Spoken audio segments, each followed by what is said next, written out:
കനത്ത മഴയിൽ മേലുകാവ് പ്രദേശത്ത് മണ്ണിടിച്ചിൽ. ഇന്നലെയുണ്ടായ കനത്ത മഴയിലാണ് മണ്ണിടിച്ചിലുണ്ടായത്.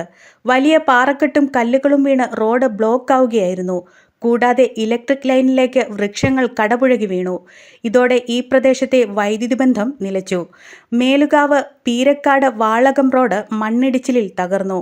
ഇന്ന് രാവിലെ 11 മണിയോടെ വൈദ്യുതി വകുപ്പ് അധികൃതർ സ്ഥലത്തെത്തി വൈദ്യുതി പുനഃസ്ഥാപിക്കാൻ നടപടി ആരംഭിച്ചു.